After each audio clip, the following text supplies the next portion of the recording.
Hi, Jeremiah Hales with Empower Physical Therapy. Today we're going to work on one of my favorite hip exercises. We're going to combine a hip raise with hip abduction and adduction. And this is one of my favorite exercises for glute strength because it really focuses on some of the smaller muscles around your hip joint.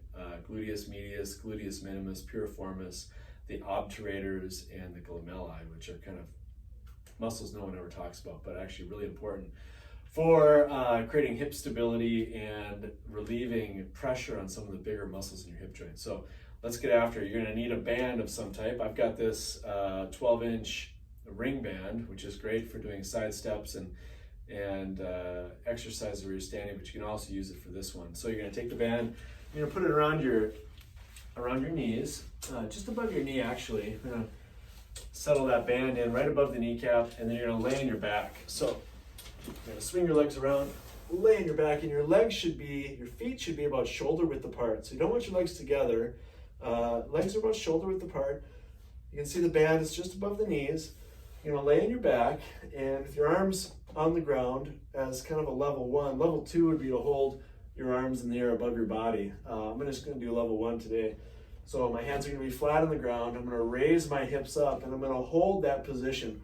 While I'm holding this position, I'm going to bring my knees together, and then I'm going to roll my knees apart. And the goal of this exercise is to not let your butt drop while you're doing the movement of the knees. So while my knees are abducting and adducting, my goal is to not let my hips drop. Let me hold my arms up so you can see how I'm keeping my hips high as I drive my knees apart, and then I control the motion as they come back together. This is the right way to do it. The wrong way to do it would look like this, where I bring my knees apart, my hips drop, so you can see the space between my hips and the table reduced, and then the hips come back up as my knees come back together. We want to try to avoid that. So the wrong way looks like this, and the right way looks like this. So you can see I maintain and sometimes even gain a little bit of extra height. Really important with this exercise.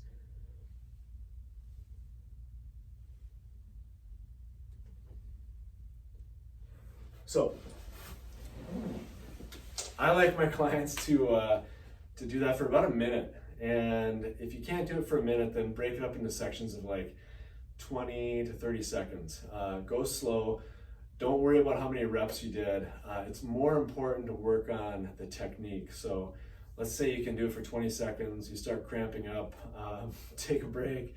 Don't push through the cramp. If you can't hold your hips high, then take the band off. Maybe you're not quite strong enough to have a band around your legs yet, and you just need to work on controlling your body. So if you have any questions at all, please feel free to comment below, and I hope you guys have a great day.